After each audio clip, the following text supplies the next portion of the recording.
Salamlar, hər vaxtınız xeyir olsun.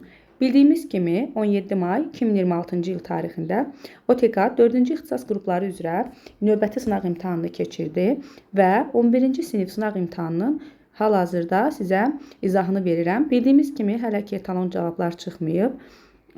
Ona görə də mən öz bildiyim kimi sizlərə izah edəcəm. Etalon cavablar çıxandan sonra isə tamamilə cavablar aydın olacaq. Deməli, 1. Badımcan çiçəklər. Doğru fikri biz burada tapmalıyıq. Gəlin baxaq. Əksəriyyəti küləklə tozlanır. Əslində badımcan çiçəklərin əksəriyyəti həşəratla tozlanır. Onlar arasında yəni həşəratla tozlanma öz-özünə və küləklə tozlanmaya təsadüf olunur. Ona görə mənə elə gəlir bir səhv cavabdır. Gövdə və yarpaqlarında ifrazat toxumasına rast gəlinir. Bəli, xüsusi tükçüklər və alkaloidlər olur.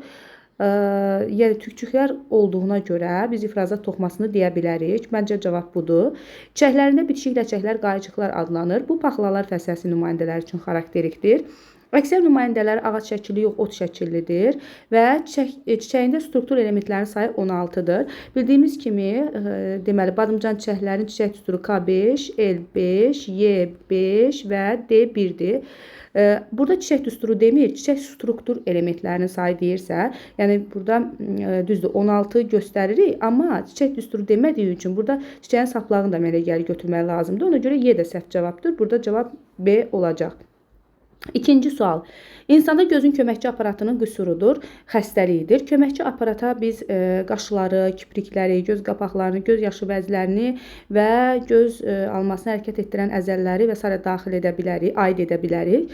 Çəpgözlük gözü hərəkət etdirən əzələlərlə bağlı xəstəlikdir. Ona görə də burada cavab çəpgözlük olacaq. Bir hüceyrələr yarım aləminə aid deyil. Burada cavab aktiniyadır. Çünki aktiniya bağırsaq boşluqlardır və bir hüceyrəli yox, çox hüceyrəlidir. Kök pöhrəsi, burada kök pöhrəsi deyilsə də bu gövdədir əslində. Bu suala baxmışam və mənə elə gəlir ki, burada düzgün cavab gövdədirsə, deməli kökün təpə tumurcuğundan inkişaf edir. Yox, təpə tumurcuğunun kökün üzərində əslində bu kökdən inkişaf edən gövdədir. Kökün üzərində yalnız əlavə tumurcuq olduğu üçün kökün əlavə tumurcuğundan inkişaf edir cavabı mənə elə gəlir daha doğru olacaq. Kökün yeraltı şəkil dəyişməsi xeyr, bu kök şəkil dəyişməsi deyil və üzərində yan köklər də ola bilməz. Çünki yan köklər əlavə və əsas kök üzərində yaranır. Bu gövdədir. Təpə tumurcuğundan inkişaf edir deyir. Əslində, belə deyək, kökdən inkişaf edirsə, kök üzərində əlavə tumurcuq olur. Ona görə bu da deyil. Mən elə gəlir ən doğru cavab burada D variantı olacaq. 5. Eyler-Venn diaqramına uyğun bəndləri müəyyən edin. Suda və qurda yaşayan nümayəndələri var. Əslində, hər ikisinin biri aid edirik 3-ə. Bir dəqiqə. Hər ikisinin suda və qurda yaşayan nümayəndələri var. Çənələrində dişləri olmur, tısbağanın dişləri olmur. Göz qapaqları qovuşmuş və şəffaflaşmışdır. Bu ilanların xüsusiyyətidir. Çənələri elastik bağlara malikdir. Ona görə də çox, belə deyək də, böyük aça bilirlər çənələrini. Çanağa malikdir təbii ki, tısbağalar. Ürəyi 3 kameralıdır. Hər ikisinin ürəyi 3 kameralıdır. Deməli, bu variant hardadır? Y-dədir. Y variantı. Aha. İnsanın skeletində ətrafların neçə sümüyü bilavasitə gövdə sümüklərinə birləşir. Deməli, ətrafların sərbəst hissəsi olmayacaq. Biz ətrafların qurşaq hissəsinə baxacağıq. Deməli, yuxarıdan körpücük sümükləridir. 2 ədəd gəlib döş sümüyünə birləşir. Gövdə skeletinə aiddir. Bir də aşağıdan çanaq onurğa sütunu oma fəqrələrinə birləşir. Oma fəqrələr də gövdə sütununa aiddir. 2 üstə gələ 2 bərabərdir 4. Burada cavab Y variantıdır. Növbəti suala baxaq. İnsanın orqanizmində böyrək ləyənlərinin sayı. Hər böyrəkdə bir ədəd olmaqla 2 böyrək ləyənimiz var. A2-dir. X-in sayı da 2-dir və sayı 2 olan, yəni burada A da 2-dir. Gəlin baxaq. Böyrək arteriyalarsa hər böyrəyə bir arteriya gəlir və arteriyaların sayı 2 ədəddir. Böyrək venaları hər böyrəkdən bir vena çıxır 2 ədəddir. Və sidik axarları hər böyrəkdən bir ədəd çıxır, o da 2 ədəddir. Qədəhə bənzər kapsulların sayı nefron sayına bərabərdir. Hər böyrəkdə 1 milyon, cəmi 2 milyon qədəhə bənzər kapsul ola bilər. Böyrək piramidalarının sayı da çoxdur. Bunu da götürmürük. Sidik toplayıcı kanallar da sayı, bəli, düzdür. Nefronların sayından azdır, amma sidik toplayıcı kanalların sayı da çoxdur. Burada cavab olacaq 1, 2, 5, yəni D variantı. Hansı məməllərin torpaq üzərində, ağacda, torpaqda yaşayan, həm də yarımsu həyat tərzi keçirən növləri var? Burada cavab mənə gəlir Y variantıdır. Çünki gəmircilərdə məsələn kör siçan yerin altında yaşayır, siçan yerin üstündə yaşayır, sincab ağacda yaşayır. Misal göstərmək olar da bunlara. Sonra yarım saat tərzi keçirən qunduz var məsələn. Ona görə C-də 8-də daha doğrusu cavab mənə gəlir Y variantıdır. 9-a baxaq. Qlukozanı glikogenə çevirən bildiyimiz kimi insulin hormonudur, mədə-altı vəzinin və onun tərkibində sink var təbii ki. Sonra 10-cu sual. Miçulin tərəfindən sarı befləri ilə kitaykanın çarpazlaşmasından alınan bitkilərin meyvələri əvvəlcə turş oldu. Bu əlaməti aradan qaldırmaq üçün bəli, əvvəlcə turş olur, sonra Miçulin bu əlaməti aradan qaldırmaq üçün alınan hibridlərin çətirindən yenidən sarı beflərdən götürülmüş qələmləri calaq edir. Hibridlərin tərbiyələndirilməsi və ya mentor və ya da dominantın idarə olunması üsuludur bu. A variantı. 11-ci suala baxaq. Bakteriyaların başlanğıc sayını verib, bölünməyə sərf olunan zamanı verib və bölünmə nəticəsində əmələ gələn bakteriya sayı 160-dır. Bölünmələr arasında müddət eyni olarsa, amma bölünmə sayını bilmirik. İki ardıcıl bölünmə arasındakı vaxtı hesablayın. Aha, gəlin baxaq, bunu silim. Başlanğıc bakteriya sayı 5'dir. 5'dir. Biz düsturumuz var. 5 vuraq. 2 üstü n. N'i bilmirik hələ. Çünki hər bölünməyə nə qədər vaxt sərf olunub bilmirik. Bərabərdir. Bax, əmələ gələn bakteriya sayı 160'dır. 2 üstü n buradan bərabərdir. 160'ı 5'ə böləndə deməli 3 32. Deməli, n də buradan bərabərdir 5'ə, yəni 2 üstü 5, 32 eləyir. N 5'ə, deməli 5 bölünmə baş veribdir və bu 5 bölünmə 110 dəqiqə vaxt sərf olunur. Onda 110 dəqiqəni 5'ə böləndə bir bölünməyə sərf olunan zaman tapmaq olar. Bu da səhv eləmirəmsə 22 eləyir və cavab olur burada B variantı. Keçək növbəti 12-ci suala. İnsanın ödü haqqında hansı fikir doğru deyil? Deməli, tərkibində eritrositlərin parçalama məhsulları vardır, daxildir. Bəli, öd yolu vasitəsilə bağırsağa açılır. Bu düzdür. Yəni, eritrositlər qaraciyərdə məhv olur, öd yolu vasitəsilə bağırsağa açılır. Yox, bunu biz götürmürük daha doğrusu. Çünki bu düzgün variantı. Bizə səhv variantı istəyir. Aha, onu da xətt çəkin bunun üzərindən.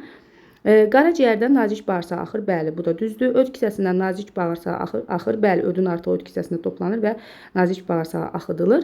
Bağırsaqların hərəkətini sürətləndirir, bəli, həm də antibakterial mühür yaradır orada. Amma yağların mexaniki, kimyəvi yox, mexaniki həzmini həyata keçirir. Çünki öd, burada cavab Y olacaq, çünki öd mədə-altı vəzinin 12 barmaq bağırsaq açdığı yağların həzmini həyata keçirən lipaza fermentinin fəaliyyətini aktivləşdirir. Yəni, yağları xırda damlalara bölür. Yəni, kimyəvi həzmi yox, əslində mexaniki həzmi həyata keçirir. 10-cu sinif dərsliğində var bu. Həcmi A kub millimetr olan bircə dəqiqə. Deməli, olan insan, spermasında spermatozoidlərin minimum sayı 60 milyondur. Spermatozoidlərin minimum sayı 60 milyondur. Deməli, 1 kub millimetrdə spermatozoidlərin minimum sayı əslində 20 milyon olmalıdır. 20 milyon. Neçə kub millimetrdir ki? Çünki burada A kub millimetr yazır. Bu 60 milyondur. Deməli, x də bərabərdir 3 kub millimetr. Deməli, A 3 kub millimetrdir. Biz burada 3'ü tapdıq. Sonra deyir ki, qanda eritrositlərin maksimum sayı nə qədərdir? 1 kub millimetr qanda eritrositlərin maksimum sayı 5 milyarddır. 5 vura 10 üstü deməli 9. 3 kub millimetr qanda da bunun miqdarı x-dir. X də bərabərdir 15. Yəni, burada cavab olacaq A variantı 15 milyard. Sonra 14. Azxantroplar pitekantroplardan fərqli olaraq. Azxantrop da, pitekantrop da ən qədim insanlardır. Daşdan müxtəlif əmək alətləri hazırlayırdı hər ikisi. Hər ikisi ümumiyyətlə ən qədim insanlar sürü halında yaşayıblar. Yəni, bu fərq deyil, hər ikisi edib bunu. Çənaltı çıxıntıya malik deyildilər, bəli, nitqləri də yox idi. Ən qədim insanlara aiddir, bəli. Lakin dəri paltar hər ikisinə aiddir də, yəni bu variantlar. Lakin dəri paltar geyinmək azxantropda var idi, pitekantroplar paltar geyinmirdilər. Burada cavab olacaq B variantı. Bəzi balaca quşlar öz yuvalarını qartal yuvalarının yanında qururlar. Qartal onları yemir, onlar qartal hesabına yırtıcılardan qorunur. Fikir verin, burada kiçik quşların qartallardan bəhrələndiyini qeyd edir. Qartal deyir, onlar qartalın hesabına yırtıcılardan qorunur. Ancaq qartalın götürdüyü xeyirdən danışmır. Deməli, bu bir tərəfin xeyrinə faydalı, bu kiçik quşlar üçün, digər qartal üçün neytral olan münasibətdir. Faydalı neytral münasibətdə komensalizm adlanır. Sonra gəldik adi gicitkanın xarici görünüşcə yandırıcı gicitkanı xatırlatması. Bunlar ilanlarda da var idi. Siflit milçəyinin özünü bal arılarına oxşatmasına misal göstərmək olar. Bu mimikriyadır. Bir canlının özünü digər canlıya oxşatması və buna ikinci növ maskalanma da deyilir. Deməli bu 16 cavabçıdır. 11-ci sinif kitabında qeyd olunub. İnsanın daxili sekresiya vəzlərinin sayı boyun nahiyəsində qalxına bənzər vəzi 1 ədəd, qalxına bənzər ətrafı vəzi 4 ədəd. 5 daxili sekresiya vəzisi var. Döş boşluğunda isə timus və ya çəngələ bənzər vəzi 1 ədəd. 5-in də üstünə 1 gələndə 6 eləyir, 17-də cavab edir D variantı. Mən biraz bunu uzaqlaşdırım. Aha. İnsanın baş beynindən çıxan sinirlərin 3 cütün hissi, 5 cütün hərəkət olduğunu nəzərə alaraq. Bu məlumat güvən dərs vəsaitində var, ancaq orta məktəb kitabında yoxdur. Və burada zaten biz özümüz o rəqəmi çıxaracağıq. Yəni bizə ipucu verir. Biz bilirik ki, baş beyindən 12 cüt sinir çıxır. 12 cüt sinir çıxır. Və bu sinirlərin içərisində 3 cütü, 6-sı hissidir. 5 cütü, bir dəqiqə, 5 cütü hərəkidir və deməli 3-ün üstə 5 gələndə 8 eləyir. Yerdə qaldı neçə cütü? 4 cütü. Deməli 4 cütü də olacaq qarışıq sinirlər. 4 cüt, baş beyindən 4 cüt qarışıq sinir çıxır. Qarışıq sinirlər. Və deyir ki, mərkəzi sinir sistemindən çıxan sinirləri. Biz də bilirik ki, baş beyindən 12 cüt, plus onurğa beyindən 31 cüt olmaqla cəmi 43 cüt, yəni 86 sinir çıxır. 86 100%dirsə, ümumi mərkəzi sinir sistemindən çıxan qarışıq sinirləri istəyir bizdən. Onurğa beyindən çıxan 31 cüt, yəni 62 sinir qarışıqdır. Pilusda indi biz baş beyindən də 4 cüt, yəni 8 qarışığı gördük. Deməli 62 bu, 8 də bu. 70 də x-dir. X də bərabərdir. Bu da təxminən 81,39 edir.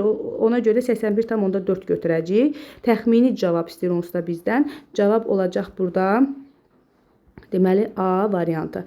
19. Hansı xromosom mutasiyasıdır? Bildiyimiz kimi xromosom mutasiyası xromosomun quruluşu ilə bağlıdır, sayı ilə yox. Down'dur, Edwards'dır, Patau'dur. Bunlar xromosom artıqlığıdır. Şeşevski-Turner xromosom əksikliyidir. Amma Lejen sindromu 5-ci xromosom cütündəki sahə itkisinə görə yaranır. Yəni bu xromosomun sayı ilə bağlı olmayan xəstəlikdir. Yəni xromosom mutasiyasıdır. Deməli 20-ci mitoxondri var, amma hüceyrə tənəffüsündə iştirak etmir. Göy yaşıl yosun bakteriyadır. Bakteriyalarda membran quruluşda orqanoid yoxdur. Sonra xlamidamana da əslində yaşayır oksigenli mühitdə, şampinyon yaşayır oksigenli mühitdə, qaraciyənin kirpikli sürfəsi suda yaşayır oksigenli mühitdə. Burada mənə elə gəlir cavab, mənə elə gəlir deyəndə cavab D olacaq. Yetkin öküz salteri anaerob mühitdə yaşadığı üçün onun mitoxondrisi var hüceyrəsində, lakin hüceyrə tənəffüsündə iştirak etmir. Sonra çay xərçəngində xitin dişçiklər yerləşir. Bildiyimiz kimi xərçəngin mədəsi 2 şöbədən ibarətdir. Birinci şöbə üydücüdür. Orada xitin dişçiklər var. Böyük şöbədir. Birinci şöbə nisbətən böyükdür. Burada xitin dişçiklər var. Belə xatırlayın. Burada gəlir birləşir qida borusu. Qida borusu. Və ikinci hissəsi süzücü mədədir. Burada isə lövhələr var və burada süzülmə prosesi gedir. O nisbətən kiçikdir. Mədənin bilavasitə qida borusu ilə birləşən şöbəsidir deyirsə, elə cavab budur. Gəlin o birisi cavablara baxaq. Həzm sisteminin qarıncıqda yerləşən hissəsidir. Ümumiyyətlə çay xərçəngində mədə qarıncıqda yerləşmir, baş döşdə yerləşir. Bu səhv fikirdir. Mədənin kiçik şöbəsi xitin dişçikli deyil, lövhəciklidir. Bu da səhvdir. Mədənin bilavasitə bağırsaqla birləşən hissəsi olur onun deməli süzücü hissəsi, süzücü. Bu üydücüdür. Üydücü. Aha. Bu da olsun bağırsaq. Aha, bu da deyil. Mədənin süzücü şöbəsidir, bu da deyil. Cavab olur A variantı. 22. Postmembrana inkişafında tənəffüs orqanlarının daha çox müxtəlifliyə rast gəlinir. Bildiyimiz kimi qurbağada əvvəlcə olur, postmembran inkişafında çömçəquyruqda əvvəlcə olur xarici qəlsəmə. Sonra gəlir daxili qəlsəmə ilə əvəz olunur. Daxili qəlsəmə, sonra deməli ağciyərləri yaranır. Ən çox deməli qurbağada tənəffüs orqanlarının müxtəlifliyinə təsadüf olunur. 23-cü sualı axtarıram. 23. Normal həyat dövranında hansı helmintlərin yetkin fərdlərin insanın bədənində parazitlik edə bilər? Aha. İnsan bədəndə parazit edə bilər. Bildiyimiz kimi exinokokun aralıq sahibi insandır. Ona görə də insan bədənində yetkin halda exinokoka rast gəlinməz.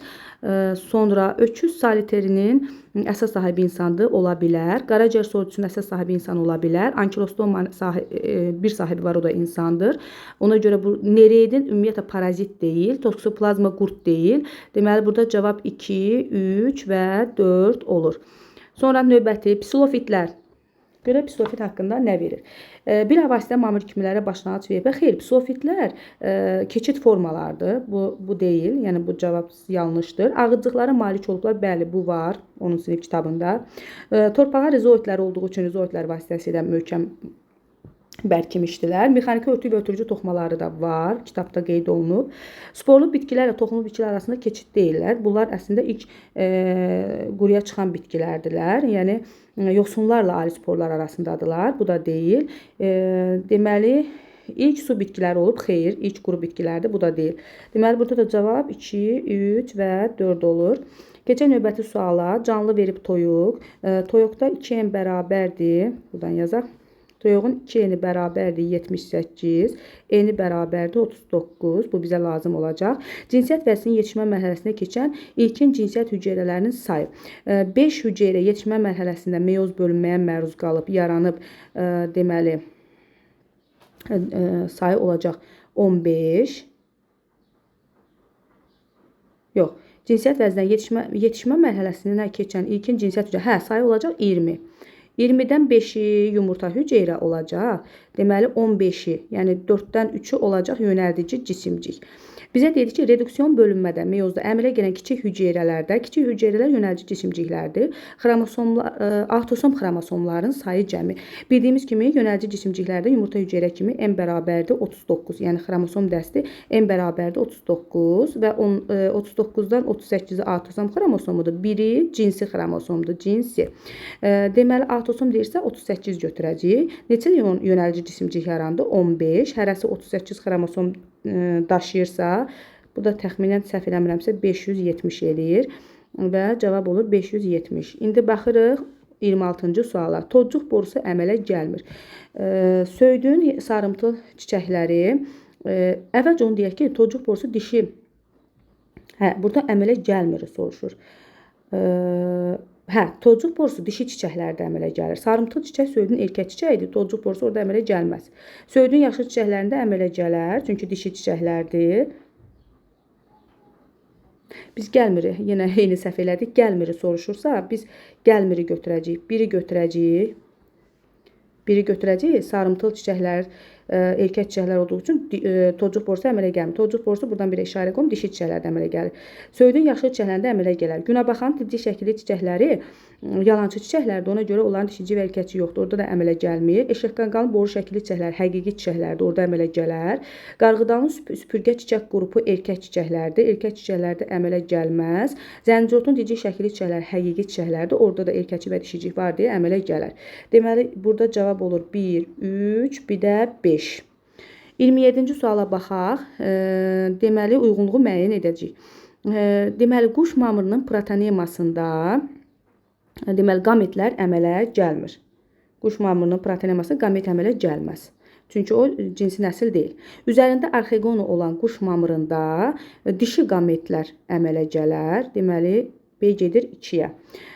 Qatır quyruğunu yaşıl zoğul. Ümumiyyətlə, qatır quyruğu da qıcıdakı kimi onların protalları cinsi nəsildir. Yəni, yaşıl zoğ yetkin bitki hesab olunduğu üçün onun üzərində ümumiyyətlə qamet olmur. Qametlər əmələ gəlmir. Yəni, burada C aiddir 3-ə.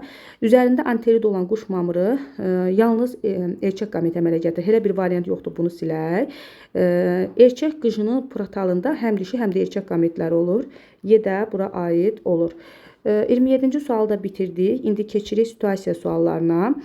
Həkim müayinəsindən keçən insanda Klinefelter sindromu aşkarlandı. Onun A orqanında qandakı zəhərli maddələrin əksər hissəsini zərərsizləşdirilir.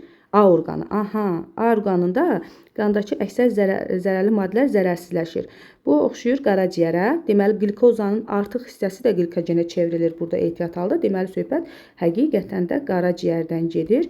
B orqanı üçünsə deyir ki, qanın üzrə hərəkət ardıcılığı arteriya, kapilyar arteriya və kapilyar venadır. Bu da böyrəkdir. Təbii ki, böyrəklərdən söhbət gedir. Böyrəklərdə bütün orqanlarda olan bu əlaqə də var. Bir də orqanların hamısında olmayan, yalnız böyrəkdə olan bu əlaqə də var. Aha. İndi görək bizdən nə soruşur bu? Bizdən soruşur ki, qanın formalı elementlərinin sayının normada olduğunu qəbul edərək B orqanına daxil olan qan, yəni böyrəyə daxil olan qanın miqdarı 100 millidir. 100 millidirsə, X xromosomların minimum sayını hesablayın. 100 millidirsə, biz gəlin bunu kub millimetrə çevirək. Çünki qanın formalı elementlərini biz 1 kub millimetr parametri üçün öyrənmişik. Yəni, bunu kub millimetrə çevirmək üçün vuracaq 10 üstü 3-ə, artıq kub millimetr bu qanın miqdarıdır. Böyrəyə daxil olan hələ ki və xromosom daşıyan nüvəsi olan leykositlərdir. Onların da minimum sayı 4000-dir. 4 vuraq, 10 üstü 3 hesablayaq. Hal-hazırda 4 vuraq, 10 üstü 3, 10 üstü 3, yüzdə də 2 sıfır var. Deməli, 10 üstü 8, deməli, kub millimetr nə var?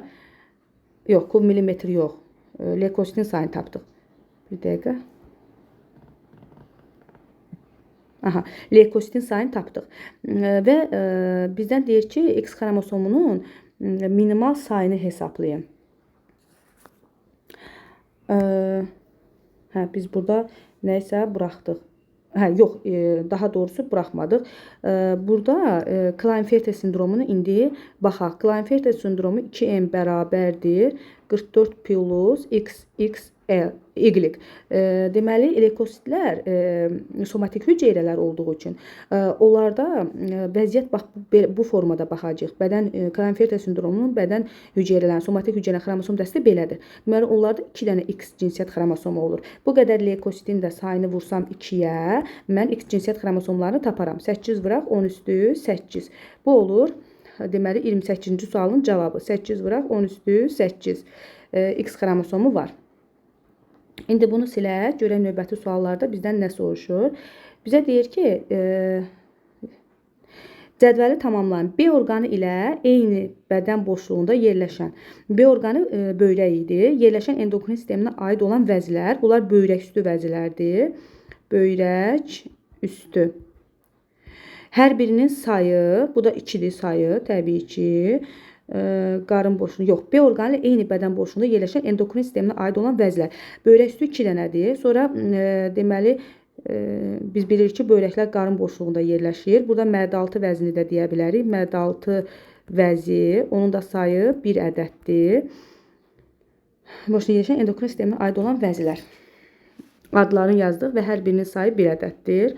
Ola bilər nəzərimdən nəsə qaçsın, siz zəhmət olmasa kommentlərdə yazarsınız. Qanı B orqanına bilavasitə gətirən damarın adı da adlanacaq. Böyrəklərə gələn böyrək arteriyası. Böyrək arteriyası. Deməli, B orqanı ilə eyni bədən boşluğunda yerləşən. Bizdə B nə idi? Böyrək idi də. Onda böyrək üstü vəzi 2 ədəddir və mədə-altı vəzi də 1 ədəddir. Sonra növbəti 30-cu suala baxaq. Eritrositin B orqanına gedib çatması üçün A orqanından hansı damarla çıxdığını, yəni böyrəyə getməsi üçün qaraciyərdən hansı damarla çıxdığını, təbii ki, qaraciyərdən çıxan damar qaraciyər venasıdır. Qaraciyər venası ilə çıxır. Birinci sualın cavabı. Və ürəyin kameraların hansı ardıcıqla keçdiyini müəyyən edin. Qaraciyər venası gəlib açılacaq aşağı boş venaya. O da gələcək ürəyin sol qulaqcığına. O da ürəyin sağ qulaqcığına. O da gələcək sağ mədəciyə, venöz qan daşıyır. Sağ mədəcikdən ağciyər kötüyü ilə, bura yazım, ağciyər kötüyü ilə gedəcək, ağciyərdə təmizlənib, gəlib töküləcək 4 ağciyər venası ilə ürəyin sol qulaqcığına. Sol qulaqcıqdan da gedəcək sol mədəciyə. Deməli, ardıcılığı bizdən soruşursa, indi onu yuxarıdan yazacağım, ürək kameralarının ardıcıllığını. Sağ qulaqcıq, biraz tez-tez izah edirəm ki, tez qutaraq. Sağ mədəcik, sol qulaqcıq, sol mədəcik. Bu ardıcıllıqla gedəcək. Deməli, burada birinci hissənin cavabı oldu qaraciyər venası, ikinci hissənin də cavabı oldu, bax bu. Belə. biraz sərqəsiz oldu, amma ümid edirəm anlaşıqlı oldu. Əgər hansısa bir hissədə gözümdən, nəzərimdən qaçan nəsə varsa, kommentlərdə yazın. Çünki hələ etalon cavablar hazır deyil və mən tez tələsik bunu izah elədim ki, yoxlaya biləsiniz. Diqqətiniz üçün təşəkkür edirəm.